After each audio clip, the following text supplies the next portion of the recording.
닮았다고 하죠. 네. 마음의 양식을 차려주시는 영양사랄까? 아, 영양사. 아무리 먹어도 이렇게 먹으면 살 안 쪄요. 음. 맛있는 양식을 준비해 오신 분을 만나는 시간입니다. 많이 먹어도 0칼로리 이런 건가요, 그러면? 0칼로리 이렇게 하는 거죠? 그러네요. 네. 저는 지금 배가 고프거든요. 뭐 지금 오다주의 히딩크 감독도 아니고 말이죠. 나는 아직 배가 고프다. 너무 옛날 얘기죠? 아재 같네요. 죄송합니다. 아, 근데 너무 영양사는 어머님 느낌이 있으니까 물론 청년도 있지만 저는 셰프로 가고 싶습니다. 셰프. 셰프. 예, 북셰프. 예, 셰프, 이 셰프, 빛 셰프, 나 셰프, 라 셰프, 이빛나라 세쿠니 다스님과 함께합니다. 안녕하십니까, 셰프. 저희가 너무 까먹었죠? 너무 까불어가지고. 말씀의 양식을 전하는 이 세꾼이나 수녀입니다. 엄청 민망해 하시네요, 진짜. 우리 지연이가 오늘 기분이 좋아요. 아, 네. 수연이랑 같이 하면 네. 항상 기분이 좋으니까요. 아유, 감사합니다. 네네. 오늘은 또 어떤 책으로 우리를 딱 든든하게 만들어 주실지. 네. 예, 뭡니까 오늘은? 은총으로 가득 채워드리겠습니다. 은총. 네. 강렬하네요. 딱 두 글자 크게 지금 은총. 뭔가 은총에 대한 모든 것? 네. 아니면 뭐 궁금증을 막 생기게 하는 네. 책인데 어떤 책인가요? 은총에 대해서 좀 잘못 알고 있는 그 은총의 오해를 풀어주고 싶어서 이 은총이라는 책을 갖고 왔습니다. 아, 은총에 대한 오해. 그렇군요. 네, 그럼 저는 저 책 제목을 보니까 은총하니까 저도 살면서 은총을 너무 많이 받았다고 생각하는 사람인데요. 그렇지만 또 욕심이 많아서 그런지 좀 더 은총을 더 많이 받고 싶어요. 그러면 오늘 책 한 번 더 기대가 되는데 어떤 내용인지 좀 궁금합니다. 보통 은총이라고 하면은 복덩어리, 그러니까 내가 바라는 것이 주어진 것 정도로 생각을 하면 은총을 굉장히 왜곡하고 축소시키는 거예요. 그래서 만약에 어떤 좋은 것을 은총이라고 한다면 만약에 내 지금 삶이 만사 형통일 때는 하느님은 정말 자비로운 아버지가 되고 또 만약에 어떤 사고라든지 원하지 않은 일을 당했을 때 그때는 정말 내 은총을 걷어가시는 엄격한 심판관이 되시는 거죠, 하느님이. 근데 은총은 그런 게 아니라 정말 하느님께서 그 사람에게 고유에 맞게 주시는 그 좋은 어떤 것이 아닌 은총의 고유한 의미들이 있어요. 근데 이 책은 특별히 신구약 성경 그리고 교회 역사 안에서 은총의 중요하게 여겼던 어떤 개념들 그리고 은총에 따른 어떤 자유의지, 의화, 공덕 같은 은총을 좀 여러 가지 차원으로 바라보면서 올바른 은총관을 이렇게 갖게 해주고 그 은총관 안에서 내가 받은 은총이 무엇인지 다시 한번 이렇게 되돌아보게끔 하는 책이어서 저도 이 은총으로 은총 많이 받았습니다. 그렇군요.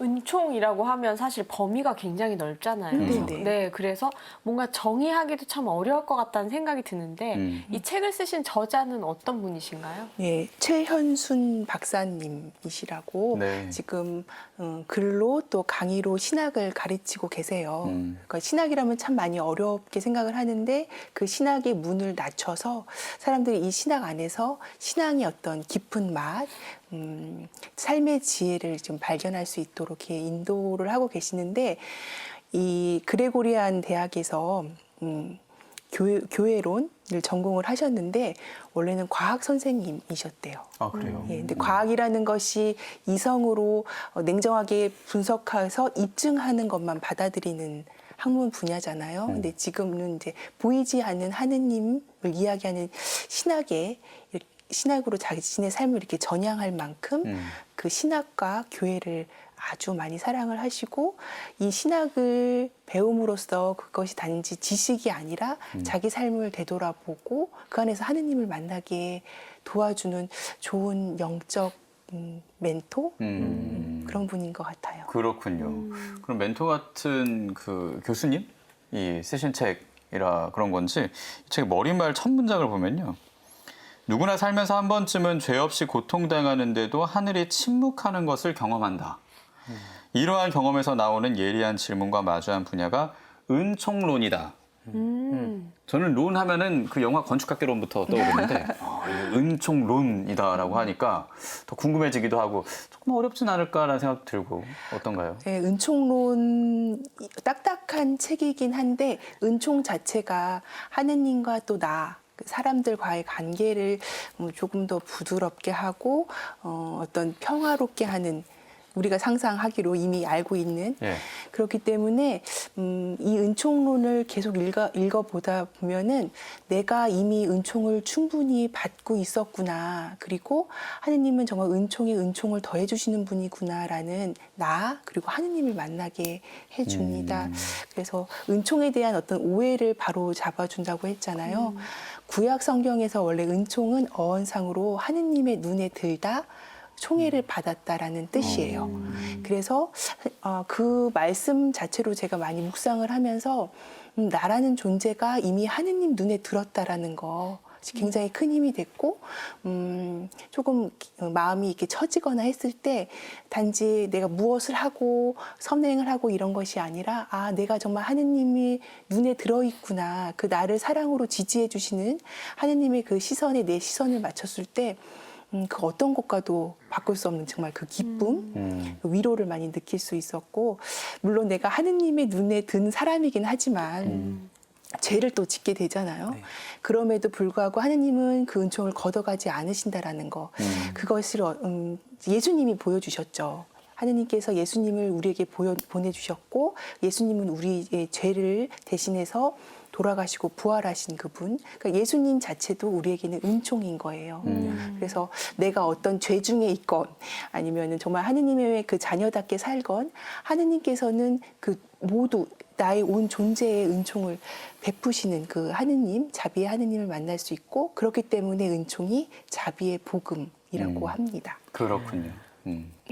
과학을 공부하셨던 분이 네. 이 책을 쓰셨다는 게 저는 굉장히 기대가 돼요. 왜냐하면 그 누구보다 딱딱 떨어지는 숫자들과 팩트를 그러네요. 그렇죠. 공부하신 분이 이렇게 광범위한 은총에 관해서 책을 쓰긴 쉽지 않으셨을 것 같은데 굉장히 뭔가 직관적으로 쓰셨을 것 같다라는 기대가 생기거든요. 네. 어떤 부분이 수녀님의 마음을 움직이게 했는지 좀 들려주실 수 있으실까요? 네.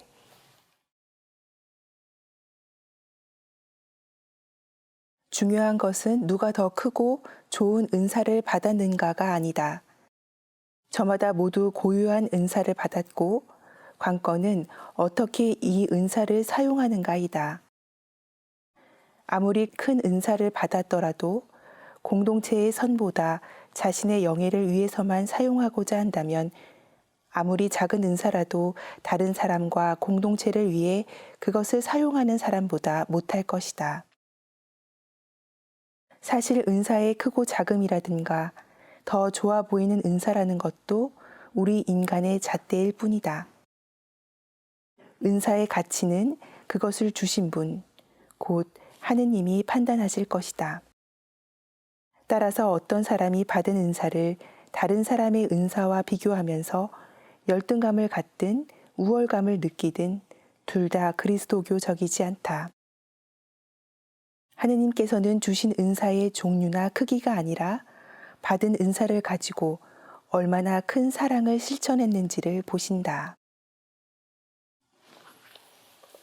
그래요. 딱딱하지 않죠. 네. 그러네요. 박사님이 쓰신 글인데 왜냐하면은 부드럽게 들리는. 박사님 최연순 박사님도 정말 신학이 성찰의 도구가 돼야 된다라는 거죠. 그렇기 때문에 그 안에서 하느님을 만나는 그 통로로 이 은총론을 쓰셨고 특별히 이 은사 부분을 말씀하실 때도 당신이 어떤 수도원에서 머무실 때 할머니 수녀님이 단지 이렇게 식탁에 그 볼을 깔고 계고하는 그것만 충실히 하셨다라는 거예요. 근데 그분이 그렇게 하시는 그런 모습이 공동체에는 그 작은 것 하나에도 그것을 보고 많은 것을 느끼게 되잖아요. 그 할머니 수녀님이 큰 일을 하지 않고도. 그래서 그냥 그 은사를 나눔으로써 아주 작은 거지만 공동체는 늘 따뜻했다라는 그런 추억을 이렇게 전하시면서 은사를 이렇게 저에게 얘기해 주시죠. 그렇군요. 우리가 흔히 이 모든 게 다 은총입니다라고 말할 때가 있잖아요. 뭔가 좀 더 큰 의미인 것 같기도 하고요. 이 책 속에 답이 있다면서요, 수님님? 네. 그러니까 저는 이 책을 읽기 전에는 하느님을 은총을 베푸시는 분으로 많이 알고 있듯이 근데 이 책을 읽으면서 하느님 그분 자체가 은총이라는 것을 새롭게 알게 됐어요. 그래서 하느님께서 우리의 마음을 변화시켜 주시고 그래서 하느님께서 선을 이끄시는데 그렇기 때문에 그 변화를 이끄는 힘도 또 변화로 내어놓아진 그 선행도 모두 하느님으로부터 나왔기 때문에 모두 은총인 것이죠. 네. 그래서 모든 것이 은총이기 때문에 우리는 고통 중에도 은총이 있다고 이렇게 얘기할 수 있는 것 같아요. 고통 중에 은총이 있다라는 것은 다시 말해서 고통 중에 그 무소부재, 임마누엘 하느님이 늘 우리와 함께 있다라는 거. 그래서 하느님이 보내주신 그 예수님께서 십자가에서 늘 고통받는 그 모든 사람들과 함께 그 고통을 나누고 있다라는 거. 중요한 거는 하느님의 현존을 내가 받아들이고 힘들지만 하느님 앞에 있겠다라는 어떤 결단인데요. 하느님이 나와 함께 있다는 그 믿음도 그리고 그 결단도 모두 은총인 것이죠. 그러네요. 고통 중에 은총을 느끼는 건 참 힘든 일이죠. 맞아요. 네, 정말 힘든 일이에요. 음. 네.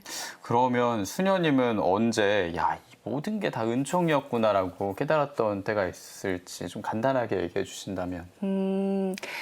수도원 들어와서 이제 과거 역사를 계속 돌아보고 하느님과의 체험을 이렇게 바라봤을 때 나에게서 지우고 싶은 어떤 그런 과거들이 있잖아요. 예. 저한테도 있고, 근데 그때의 어떤 그 아픔 때문에 내가 하느님의 현존을 느끼지 못했었는데, 기도하면서 계속 그런 저희 역사를 보면서, 하느님이 나와 함께 있었구나. 그리고 그 어려운 시기가 은총으로 작용해서 그거 안에서 성소를 발견해서 내가, 이 봉헌의 삶을 살아갈 수 있구나라는 것, 그게 저한테 은총의 큰 체험이었어요. 그렇군요.